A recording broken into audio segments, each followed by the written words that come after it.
Son las 6:38 de la mañana del 26 de junio de 2020. Una camioneta con el logo de una empresa privada le cierra el paso en pleno paseo de la Reforma. 28 sicarios descienden armados, rifles Barrett calibre 50, los mismos que se usan para perforar blindajes militares, los mismos que llaman la matapolicías, y abren fuego. Durante más de 20 minutos, una lluvia de balas perfora la camioneta blindada donde viaja Omar García Harfuch, entonces jefe de la policía de la Ciudad de México. 3 personas mueren en el asfalto, 2 son sus escoltas. Sus amigos de años. Harfuch recibe 3 impactos de bala y esquirlas en la rodilla y el brazo. El autor intelectual del ataque es Nemesio Oseguera Cervantes, el Mencho, el líder del cártel Jalisco Nueva Generación, pero aquí está lo que el Mencho no calculó, que ese hombre iba a sobrevivir.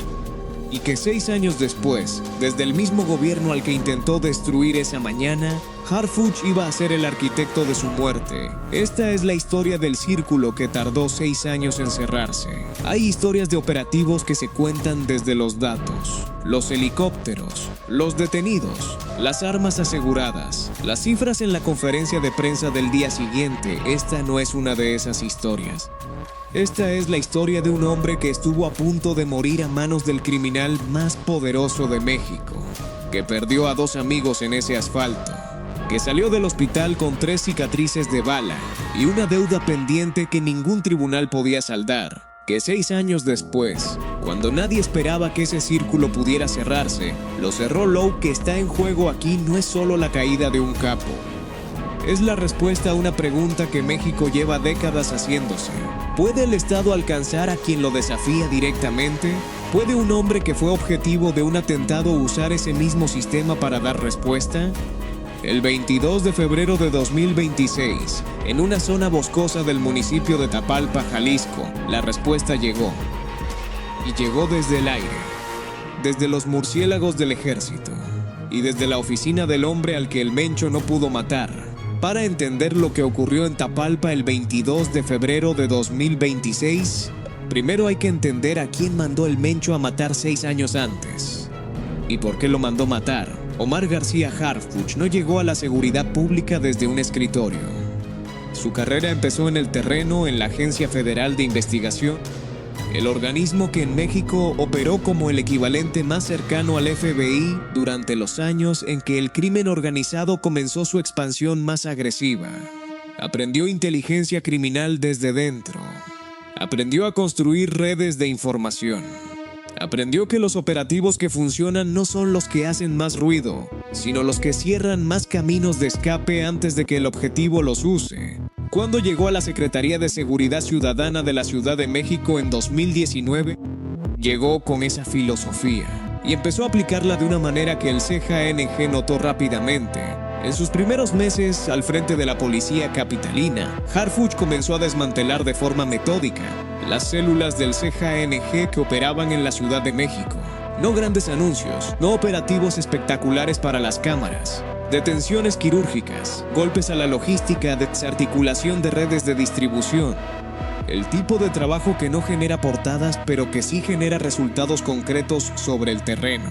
Y eso lo convirtió en un problema para el Mencho.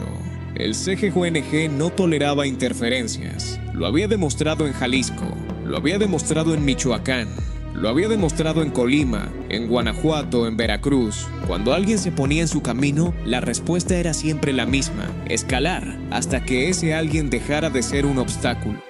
Una semana antes del atentado, Harfuch recibió una amenaza de muerte directa. No la ignoró, pero tampoco cambió su rutina de forma radical. Siguió trabajando, siguió coordinando, siguió saliendo de su casa en Lomas de Chapultepec cada madrugada para llegar a las reuniones del Gabinete de Seguridad con Claudia Sheinbaum, entonces jefa de gobierno de la capital. El CJNG lo sabía. Sabía la ruta, sabía el horario. Llevaban semanas preparando lo que venía el 26 de junio de 2020. Lo ejecutaron 6:38 de la mañana. La camioneta de Harfuch circula por Paseo de la Reforma en dirección al Zócalo. Es una mañana de junio. El país lleva meses en pandemia. Las calles de la capital están más vacías que de costumbre. No hay testigos innecesarios. 2 camionetas le cierran el paso. Una de ellas es una unidad de 3,5 toneladas con el logo de Grupo Carso. Logotipos falsos, un detalle cuidado para el camuflaje desde la caja trasera del vehículo. Equipada con blindaje artesanal improvisado, los sicarios abren fuego, no con pistolas, no con rifles convencionales, con rifles Barrett calibre 50, con fusiles FN SCAR, con granadas de fragmentación. El armamento que se usa para detener vehículos blindados militares. El armamento que perfora acero.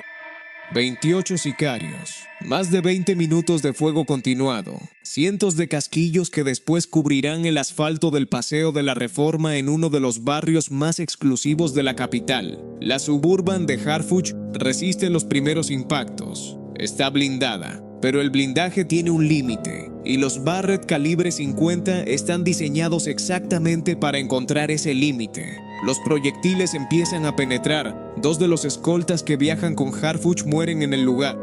Son más que escoltas. Son amigos de años, personas con las que había trabajado codo a codo durante su etapa en la Agencia Federal de Investigación. Una mujer que pasaba por ahí camino a su trabajo también muere alcanzada por las balas. Harfuch recibe 3 impactos. Esquirlas adicionales en la rodilla y el brazo. El vehículo queda detenido en medio de la calle. Los sicarios, al ver que los elementos de seguridad repelen la agresión y que el operativo no ha logrado su objetivo final, se dispersan. La policía llega. La Cruz Roja atiende al secretario en el lugar y lo traslada en helicóptero al hospital. 3 horas después, desde la cama del hospital, Harfuch escribe en sus redes sociales 8 palabras que definen lo que va a venir. Continuaremos trabajando. No pidió protección adicional. No pidió ser retirado del cargo. No habló de miedo. Dijo lo que pensaba hacer. Y lo que pensaba hacer era exactamente lo mismo que estaba haciendo el día anterior.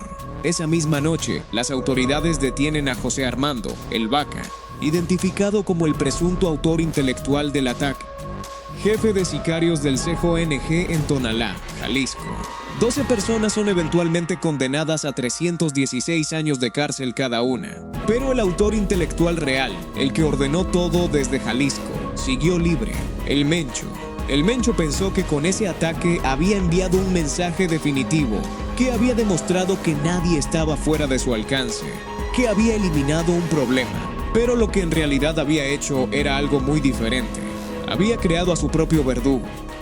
Hay algo que ocurre cuando un hombre recibe 3 balas y sobrevive, cuando ve morir a sus amigos en el asfalto a su lado, cuando entiende, de la manera más física y concreta posible, que el adversario al que enfrenta no tiene límites. Nadie que no haya estado en esa situación puede decir exactamente qué piensa ese hombre mientras se recupera. Pero los hechos que vienen después dicen algo. Harfuch no pidió un destino más seguro, no redujo su perfil, no buscó alejarse de la línea de fuego. Hizo lo opuesto, continuó al frente de la Secretaría de Seguridad Ciudadana de la Ciudad de México durante 4 años más. Continuó los operativos contra el CJNG en la capital. Y cuando Claudia Sheinbaum ganó la presidencia de México en 2024, lo primero que hizo fue nombrarlo secretario de Seguridad y Protección Ciudadana a nivel nacional, la misma Sheinbaum que estaba presente el día del atentado. La misma que recibió la llamada esa mañana informándole que su jefe de policía había sido emboscado. La misma que fue a verlo al hospital. Entre ellos no hay una relación solamente profesional. Hay historia. Hay una mañana de junio de 2020 que los dos recuerdan de una manera que ninguna estadística de seguridad puede resumir. Y cuando Sheinbaum le dio a Harfuch el control de la seguridad nacional, le dio también implícitamente algo más. Le dio los recursos para terminar lo que el Mencho había intentado interrumpir. Pero Harfuch no iba a hacerlo como una vendetta personal. No era ese tipo de funcionario. Lo iba a hacer de la misma manera en que había trabajado siempre, con inteligencia, con método, con paciencia, y cerrando cada camino de escape antes de que el objetivo lo usara. Desde octubre de 2024, con la Secretaría de Seguridad más poderosa de México en sus manos, Harfuch empezó a construir algo que el Mencho no había visto venir nunca. Un cerco silencioso, uno que tardó 16 meses en cerrarse. para entender por qué nadie había podido alcanzar a El Mencho durante más de 15 años. Hay que entender qué había construido. Nemesio Ceguera Cervantes empezó en el narcotráfico en los años 90 en Michoacán, como parte del grupo conocido como los Valencia o el Cártel del Milenio. Fue aprendiendo, fue subiendo, fue entendiendo que el crimen organizado en México estaba en un proceso de transformación permanente y que el que se adapta más rápido es el que sobrevive. Cuando el Cártel Jalisco Nueva Generación emergió como fuerza independiente, alrededor de 2010, lo hizo con una identidad muy clara: no negociar, no replegarse, escalar siempre. Y en 2015, para dejar absolutamente claro que hablaban en serio, derribaron con un lanzacohetes RPG un helicóptero de la Fuerza Aérea Mexicana en Jalisco.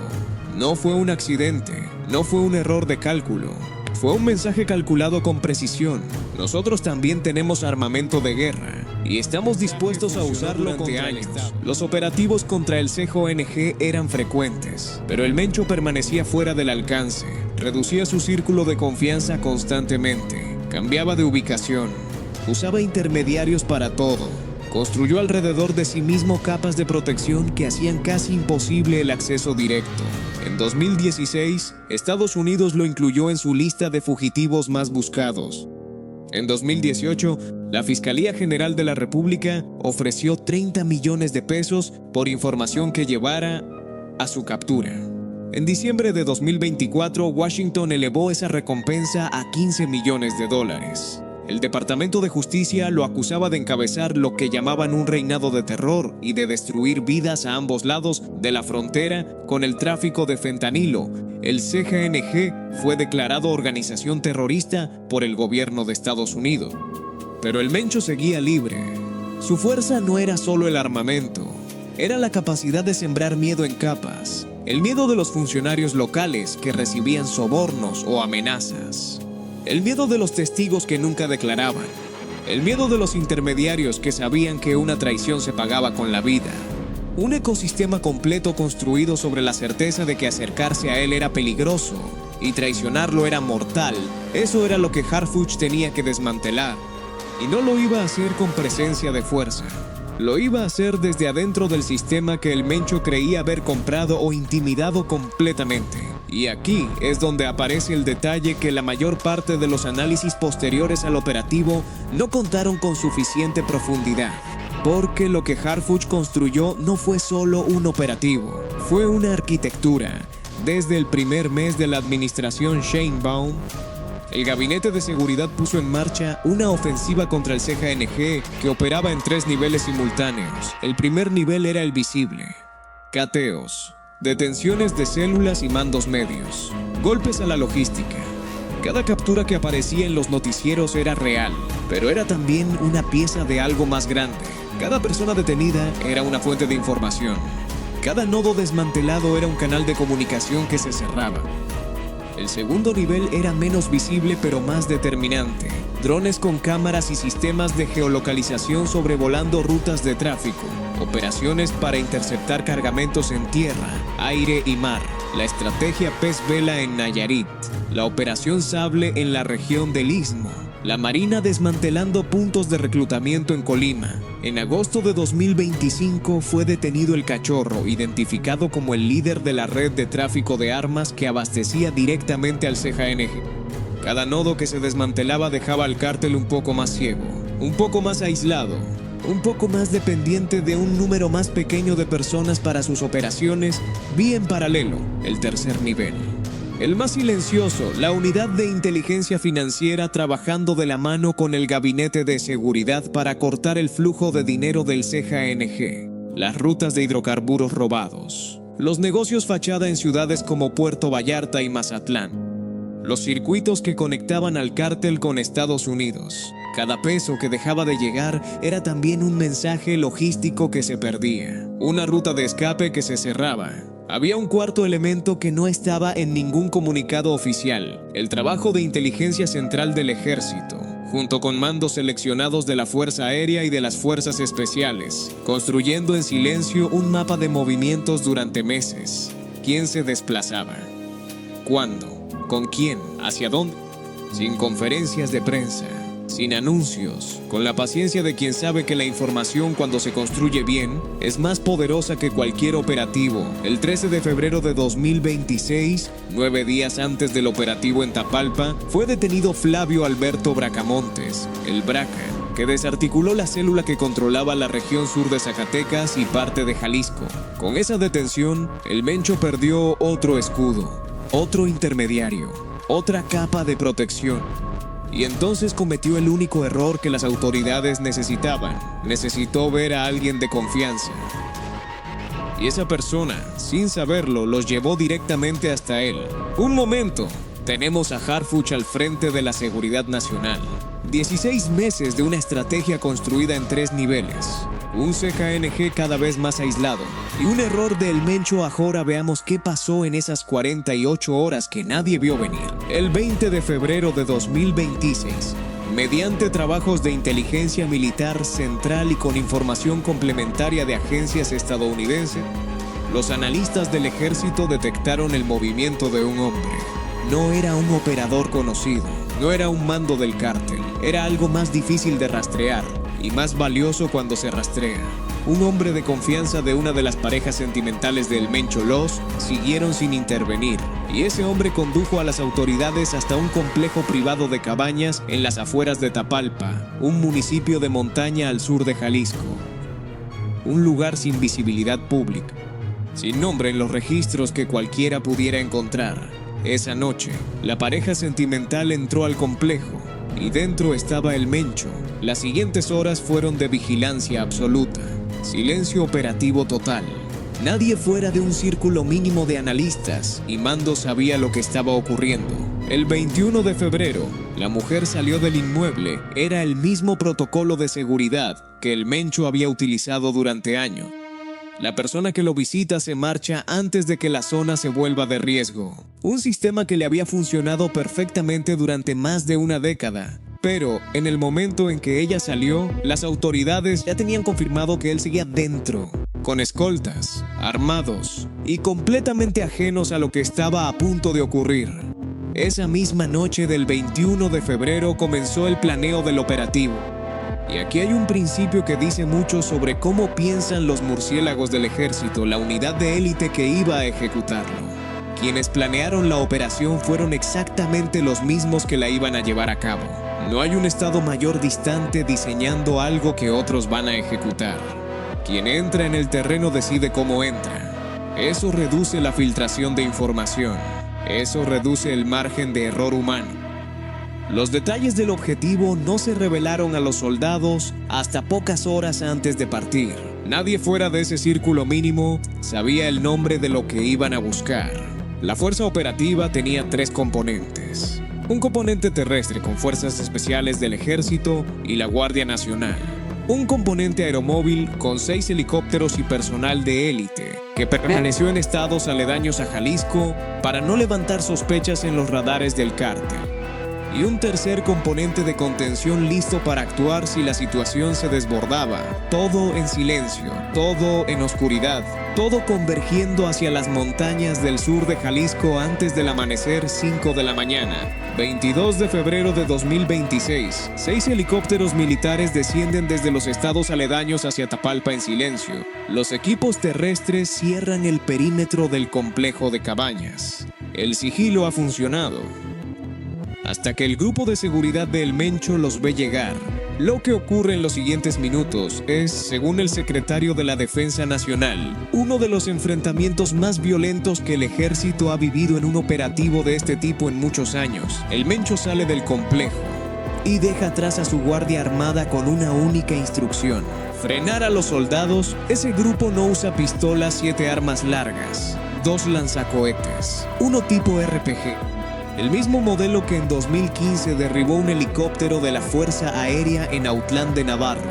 Y lo intentan de nuevo. Un proyectil impacta uno de los helicópteros de la Fuerza Aeromóvil. La aeronave realiza un aterrizaje de emergencia en una instalación militar en Sayula, Jalisco, sin militares heridos. Pero el mensaje del cártel es claro: están dispuestos a todo. Los murciélagos repelen el ataque. 8 integrantes del CJNG caen en ese primer enfrentamiento. Se aseguran vehículos blindados, armas largas, los lanzacohetes, granadas, cargadores, y el Mencho, con los escoltas que le quedan, huye al bosque. Los murciélagos no se detienen. La fuerza aeromóvil sigue el movimiento desde el aire. Los equipos terrestres despliegan un cerco hacia la zona boscosa. Están persiguiendo al hombre más escurridizo de México en terreno abierto. En la madrugada, entre los pinos del sur de Jalisco, Key lo encuentran oculto entre la maleza, con 2 escoltas a su lado. Cuando los soldados se acercan, los escoltas abren fuego. Las fuerzas especiales repelen. En ese segundo enfrentamiento, el Mencho resulta herido. Sus 2 escoltas también. Otros 2 integrantes son detenidos en el lugar. Un militar resulta herido. Personal de sanidad militar llega cuando la situación queda controlada. El diagnóstico para los 3 heridos es el mismo: heridas de extrema gravedad. Evacuación aérea inmediata. 6 años antes, el Mencho mandó a 28 sicarios a matar a Harfuch en Paseo de la Reforma. Esa mañana del 22 de febrero de 2026, Harfuch firmó los operativos que pusieron a El Mencho en un helicóptero militar sobre Jalisco con heridas de bala. En ese vuelo, Nemesio Ceguera Cervantes murió. La Secretaría de la Defensa Nacional confirmó la muerte de El Mencho el mismo domingo 22 de febrero a través de un comunicado oficial. La Fiscalía General de la República verificó la identidad mediante pruebas periciales. Al día siguiente, en la conferencia mañanera del lunes 23 de febrero, Harfuch lo comunicó ante las cámaras de todo el país junto a la presidenta Sheinbaum y el secretario de Defensa.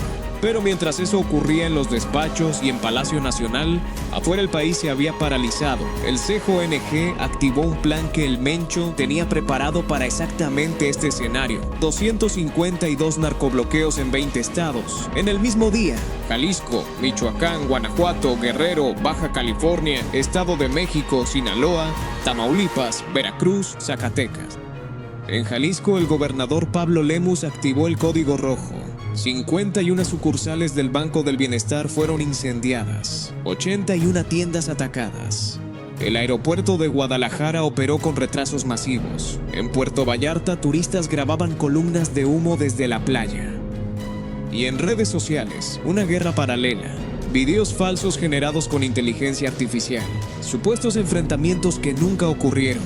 Zonas pintadas como pérdidas para el Estado. El CJNG sabía que el miedo psicológico también es un arma, y la usó sin límites durante horas. El precio humano fue brutal. 25 elementos de la Guardia Nacional murieron en emboscadas del cártel durante esa jornada y las siguientes. Un custodio penitenciario. Un funcionario de la Fiscalía de Jalisco. Una mujer civil. Más de 28 personas del lado del Estado y de la sociedad perdieron la vida en la respuesta del cártel. Más de 40 integrantes del CJNG fueron abatidos y 70 detenidos. Harfuch coordinó la respuesta durante todo el día desde la SSPC. Protocolos de emergencia. Refuerzos de la Defensa, la Marina y la Guardia Nacional. Comunicación directa con gobernadores. Liberación progresiva de carreteras. El martes 24 de febrero, las vialidades estaban despejadas. El lunes 23, el general Ricardo Trevilla, secretario de la Defensa Nacional, dijo algo en la conferencia de prensa que resume lo que había ocurrido. Se puede ver desde muchas ópticas, pero es definitivo que cumplieron su misión y que se demostró la fortaleza del Estado mexicano 80, y 2 de cada 100 mexicanos calificaron el operativo como bien o muy bien. Harfuch obtuvo un 81% de evaluaciones positivas. En un país donde la desconfianza hacia las instituciones de seguridad es profunda y duradera, esas cifras son una señal difícil de ignorar, pero también quedaron, como siempre quedan en estas historias, las preguntas sin responder. El CJNG no desapareció. Los cárteles mexicanos no funcionan como organismos que dependen de una sola persona. Tienen estructuras regionales, mandos medios, células distribuidas en decenas de estados. El vacío que deja el Mencho no es un vacío que permanezca vacío. Históricamente, la caída de un capo en México ha generado un periodo de disputas internas que en muchos casos ha producido más violencia, no menos. Y queda también la pregunta sobre lo que se fue con el Mencho en ese helicóptero. El operativo estaba diseñado para capturarlo con vida. Ese fue el objetivo declarado. Un hombre vivo puede hablar. Puede revelar nombres, rutas, estructuras, vínculos, cuentas. La inteligencia que contiene la mente de un hombre que construyó uno de los cárteles más poderosos del mundo durante más de 15 años no tiene precio. Y parte de esa inteligencia se perdió en ese vuelo. Eso nadie lo ha explicado completamente. Y es una pregunta que la historia no va a poder responder. Lo que sí puede responder la historia es esto. El hombre al que el Mencho intentó matar en 2020 terminó siendo el hombre que coordinó el sistema que lo alcanzó en 2026. El hombre que escribió desde el hospital con 3 impactos de bala en el cuerpo: continuaremos trabajando. Continuó. 6 años después, el trabajo estaba hecho. El martes 24 de febrero de 2026, Guadalajara abrió sus mercados. La gente salió a la calle, las tiendas levantaron sus persianas y en las montañas del sur de Jalisco, entre los pinos de Tapalpa, donde un hombre de 59 años creyó que estaba a salvo, solo quedaba el silencio del bosque. El Estado mexicano demostró que puede alcanzar al hombre más protegido del crimen organizado. Demostró que la inteligencia construida con paciencia puede más que el dinero y el miedo. Pero hay algo que nadie en ninguna conferencia de prensa dijo. Es que ese operativo no empezó el 20 de febrero de 2026, cuando detectaron al intermediario. Empezó el 26 de junio de 2020, en el asfalto del Paseo de la Reforma, cuando el Mencho cometió el error más grave de su vida: no matar al hombre que tenía enfrente. Una última pregunta antes de que te vayas. ¿Crees que el Mencho sabía, cuando ordenó ese atentado en 2020, que estaba creando al hombre que eventualmente lo alcanzaría?